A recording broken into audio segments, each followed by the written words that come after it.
घराची कळा हे अंगण दाखवतं असं पूर्वीचे लोक म्हणायचे बघा. तर मग आज आम्ही थोडंसं बाहेरची साफसफाई करण्यासाठी काढलं होतं बघा. कुंड्या वगैरे खूप धूळ बसत होती. तर आपले जे जुने लोक होते ते अगोदरचे म्हणायचे की जर का अंगणच खराब असेल तर म्हणजे घरातील बाईची कळा ही अंगणावरून कळते वगैरे. तर बघा मग आपण म्हणजे जे जुने लोक होते तेच आपल्याला आपण त्यांचीच परंपरा वगैरे पुढे म्हणजे चालू ठेवलेली आहे. सकाळी उठून म्हणजे अंगणामध्ये सडा वगैरे मारणे किंवा मग साफसफाई झाडून वगैरे करणे. तर म्हणजे काही लोक असे मानतात, काही जण मानत नाहीत बघा. तर आमच्याकडे तर म्हणजे हे संस्कृती, ही परंपरा पूर्वीच्या म्हणजे माणसांपासून चालू आहे आणि ही अशीच चालू पण राहते. आपण जसं म्हणजे घरामध्ये वागतो तसंच आपले पण मुलं म्हणजे आपल्या मुलांवर पण तेच संस्कार पडतात बघा पुढे चालून पण. तर मग हे बघा, मग आता म्हटलं संक्रांतीची आपण थोडीशी साफसफाई वगैरे करून घेऊया. परत आता 2-3 दिवस काही म्हणजे आपल्याला होणार नाही. सणाची धावपळ म्हटली की एक वेगळीच असते आणि त्यातनं परत आता विशेष म्हणजे आपल्या मैत्रिणी वगैरे आपल्याला म्हणजे आता हळदी-कुंकासाठी ते घरी येणार. म्हणून म्हटलं आज संडे पण होता आणि मग मुलं पण घरी होते. सुट्टीचं म्हटलं आज असं हाताखाली वगैरे आपल्या पण कुणी असलं करायला की मग आपल्याला पण उल्हास येतो बघा काम वगैरे करायचा. आणि मग एकट्यानेच सगळं एकट्याच्या हाताने वगैरे करायचं म्हटलं की आपल्याला उल्हास वगैरे येत नाही बघा. मग माझं सकाळचं बाकीचं सगळं काम वगैरे झालं होतं. देवपूजा वगैरे मी करून घेतली होती आणि मग म्हटलं तरी पण माझं सकाळचं म्हणजे झाडून वगैरे काढून झालेलं होतं. पण माझा मुलगा म्हटला की "मम्मी, आज आपण सगळं धुवून ते घेऊया. परत 2-3 दिवस आम्ही पण घरी नसतोत वगैरे, स्कूलमध्ये ते जातोत. परत तुला एकटीलाच सगळं होणार नाही म्हणून." आणि मग म्हटलं ठीक आहे. मग मी एक्स्ट्राचे कपडे वगैरे पण धुवून टाकले होते बघा. मुलांचे युनिफॉर्म वगैरे होते स्कूलचे आणि मग म्हटलं परत वाळणार नाहीत म्हणून. मग आज संडे म्हटलं की खूप एक्स्ट्राची कामं असतात बघा. मग चल म्हटलं ठीक आहे. मग आम्ही असे मनी प्लॅन्ट वगैरे सगळ्या कुंड्या सगळ्या खाली ते घेऊन म्हणजे आम्ही त्याला सगळं धुवून घेतलं बघा. आणि सगळा धुरळा वगैरे वरचा त्याच्या पानांचा कलर पण ओळखू येत नव्हता असं. मग पाणी वगैरे मारून डायरेक्ट त्याला साफ करून घेतलं म्हणजे पाईपाने. आणि मग सगळं धुवून ते घेतलं आम्ही खालचं ते. आणि म्हटलं आता 2-3 दिवस फक्त झाडून वगैरे काढून पाणी मारता येईल. मग असं धुवायला म्हटलं की सकाळी-सकाळी आपल्याला पण गडबड असते आणि वेळच नसतो बघा सकाळी म्हटलं की. मग म्हणून मग आज सगळं साफसफाई ते केली आणि मग मुलांसोबत पण आपला टाईम स्पेंड होतो आणि आपल्याबरोबर म्हणजे मुलंही राहतात. काही आपल्यामधून पण म्हणजे शिकतात बघा. असं आपण काही कामं वगैरे करायला की सकाळी आणि मग त्यांचं मध्ये-मध्ये लुडबुड करणं चालू असतं. आणि माझा लहान मुलगा ओमकार जो होता तो काल सहलीला जाऊन आला होता आणि आज त्याची तब्येतच बिघडून गेली बघा. तर तो काही उठायलाच तयार नव्हता. आज संडे पण होता आणि थकून पण गेला होता. काल त्यांच्या म्हणजे स्कूल ट्रिप क्लासच्या मुलांसोबत वगैरे खेळून दमून गेला होता तो. आणि मग आज तो खूपच सुस्तावला होता. त्याची चालू होती झोप. त्याला किती म्हटलं, "उठ, उठ आता, बस झालं, किती वेळ झोपायचं." मुलांना ना रेग्युलर रुटीनमध्ये असले तरच ते चांगले राहतात बघा. नाहीतर त्यांचं काहीतरी रुटीनमध्ये चेंज झालं की मुलांमध्ये पण चेंज होतो आणि मुलंही मग नुसते सुस्तावल्यासारखे, नाळसवल्यासारखे होऊन जातात. मग हा म्हटला, "मम्मीचं राहू दे बरं, चला आपणच करूयात." मग ह्याला फार फार म्हणजे असं माझ्यासोबत काम करायची सवय आहे घरामध्ये. म्हणजे माझ्यासोबत तो असं त्याला वाटते मम्मी एकटीच करते आहे. मग तो काय करतो, मला फार म्हणजे हेल्प करतो मम्मी आणि मी करतो असं तसं म्हणून माझ्या मागे-मागेच राहतो बघा. आणि मग आमचं चालू होतं असं म्हणजे सगळं तयारी वगैरे. म्हटलं आता संक्रांतीच्या दिवशी पण एवढं सगळं आपल्याला आवराआवर करता येत नाही ना. म्हटलं थोडीशी अगोदरच करून ठेवली की आपल्यालाही काम सोपं जातं आणि आपलंही काम हलकं होतं बघा. आणि असं काही म्हणजे थोड्याशा हिरवेगार झाडं वगैरे असले की बाहेर बघा आपल्याला पण छान वाटतं.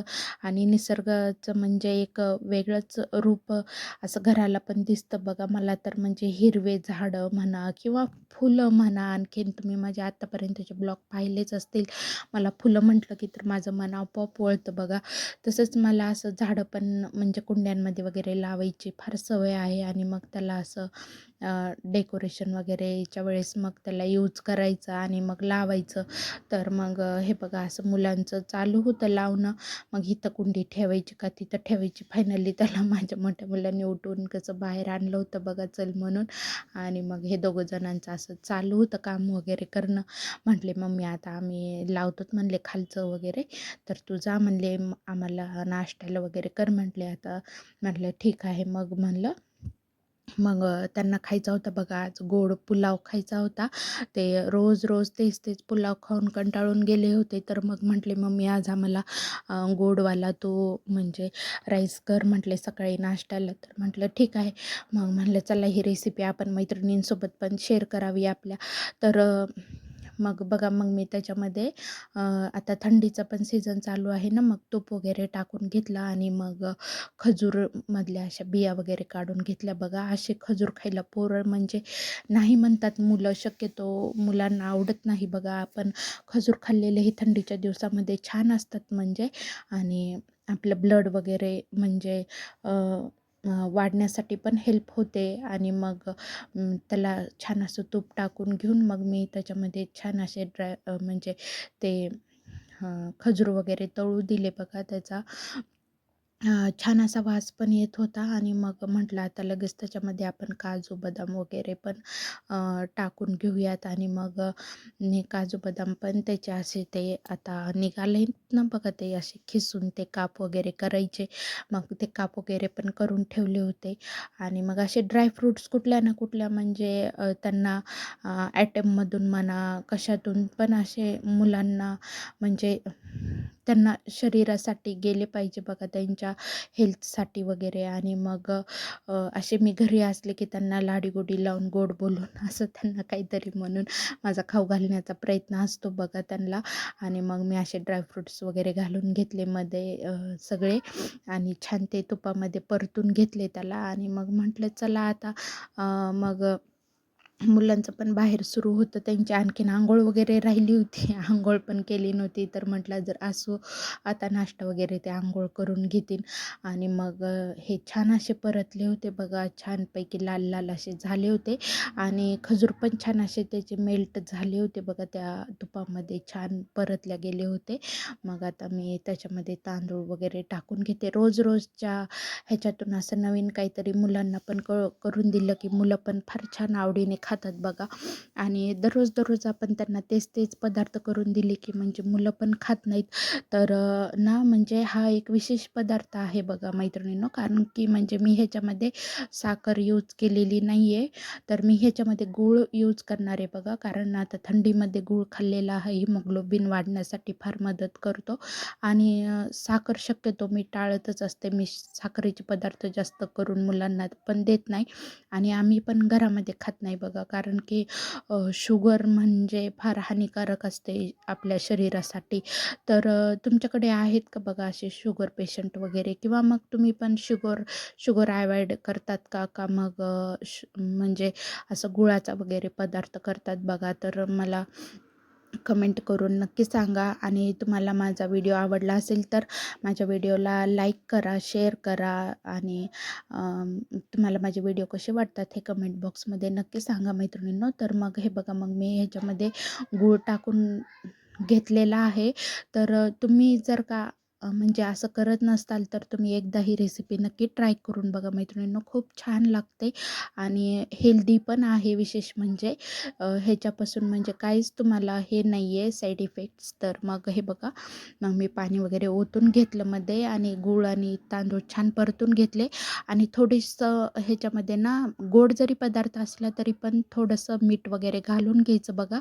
आणि मग मी विलायचीची पावडर, सुंठ पावडर वगैरे सगळं टाकून घेतलं आहे, मध्ये जायफळ. तर मग आता त्याला छान अशी उकळी पण येत होती बघा. आणि मग हो, उकळी छान अशी येत होती. म्हटलं आता थोडंसं तूप पण टाकून घ्यावं मध्ये, मला कमी वाटू लागलं होतं. मग असे त्याला छान उकळू द्यायचं अगोदर आणि मग नंतरच त्याला कुकरचं झाकण लावायचं बघा. नाहीतर म्हणजे ते बाहेर येतं कुकरमधून पाणी वगैरे सगळं. मग चिकट होतं बघा. गॅस कधी पण तुम्ही करताना असं करायचं, म्हणजे गॅसवर पण पाणी येत नाही कुकरमधून बाहेर. आणि म्हणजे आपल्याला म्हणजे जे पुढं काम लागणार आहे ते अवॉइड होतं बघा. एक गृहिणी म्हटलं की काय, ती शक्यतो जितकं काम टाळता येईल एक्स्ट्राचं ते तेवढा प्रयत्न करत असते बघा. तिचा तितका प्रयत्न तरी चालूच असतो. आणि मग ते छान असं उकळलं होतं. म्हटलं चला आता त्याला झाकण वगैरे लावून घेऊया. मला मध्येच मुलांनी बाहेर आवाज दिला, मम्मी हे बघ वगैरे म्हणून, असं लावायचं आहे का? तर म्हटलं ठीक आहे. मग मी सांगून आले बघा आतमध्ये. तोपर्यंत ह्याला छान अशी उकळी वगैरे आली होती. कलर पण छान असा त्याला आला होता. जर तुम्हाला आवडत असेल तर मैत्रिणींनो, तुम्ही त्याच्यामध्ये येल्लो कलर किंवा ऑरेंज कलर, कुठलाही फूड कलर तुम्ही यूज करू शकतात बघा त्याच्यामध्ये. म्हणजे ते कलरफुल दिसते आणखीन. आणि मग त्याला असं राहू दिलं मग आता शिट्ट्या वगैरे येण्यासाठी. तर असे काहीतरी म्हणजे सिजनेबल फूड्स असं, म्हणजे आता हिवाळ्यामध्ये गूळ खाल्लेलं छान असतो बघा. मग असा तर गूळ नॉर्मली मुलं खात नाहीत बघा. मग ते तिळगुळाची पोळी म्हणा किंवा मग आणखीन काही, मग मी त्यांना असं म्हणजे खाऊ घालण्याच्या मी प्रयत्नात असते बघा, आणि त्यांना खाऊ घालत असते. आणि मग बघा ना, आता कालच्या कालच माझा मुलगा सहलीला गेला होता. तर त्याला बाहेरचं म्हणजे जेवणच पचलं नाही, तर त्याची लगेच तब्येत बिघडून गेली बघा. शक्यतो मुलांना म्हणजे होईल तेवढं तरी घरचंच म्हणजे अन्न हे खाण्याची ज्यांना सवय असते ना, त्यांना बाहेरचे पदार्थ म्हणजे सहनच होत नाहीत बघा. आणि काल त्यांना टिफिन वगैरे अलाउड नव्हते, म्हणून मग मी घरचं दिलं. तर ते त्याला तसं होऊन बसलं बघा. तर मग हे बघा, छान असा झाला होता तो. त्याला किती छान असा कलर आला होता. तरी माझ्याकडे ओलं खोबरं नव्हतं, म्हणून मी काही मध्ये टाकलं नाही बघा सुकं खोबरं. मुलं मग निवडून ठेवतात. तर तुमच्याकडे असेल तर तुम्ही टाकत जा. तर हे बघा, मुलांनी किती छान असं डेकोरेट करून ठेवलं होतं बघा मैत्रिणींनो. चला तर मग मुलांना नाश्त्याला वगैरे दिलं बघा. तर मैत्रिणींनो, माझ्या मुलांनी केलेले डेकोरेशन तुम्हाला कसं वाटलं आहे मला कमेंट बॉक्समध्ये नक्की सांगा. आणि माझा जर का व्हिडिओ तुम्हाला आवडला असेल तर मला लाईक सबस्क्राईब नक्की करा. आणि तुम्हाला माझा आणखीन कुठला व्हिडिओ पाहायला आवडेल हे मला कमेंट बॉक्समध्ये नक्की सांगा मैत्रिणींनो. तर मग आता अशा प्रकारे माझी संक्रांतीची म्हणजे फुल तयारी झालेली आहे बघा. तर तुमची तयारी कुठपर्यंत आलेली आहे मैत्रिणींनो? चला तर मग आता आपण म्हणजे हळदी कुंकाच्या तयारीला लागूयात. आणि भोगीच्या आपल्या भाज्यांच्या वगैरे तयारीला लागूयात मैत्रिणींनो. आता झाला, सण आला आहे जवळच. तर मग तुम्ही पण तयारीला लागलेला आहात का? तर माझी तर म्हणजे तयारी चालूच आहे बघा. आणि एका गृहिणीला म्हटलं की तिला सगळे कामं बघून तिचं असं एक्स्ट्राचं काम तिला करावं लागतं बघा. चला तर मग व्हिडिओ आवडला असेल तर लाईक सबस्क्राईब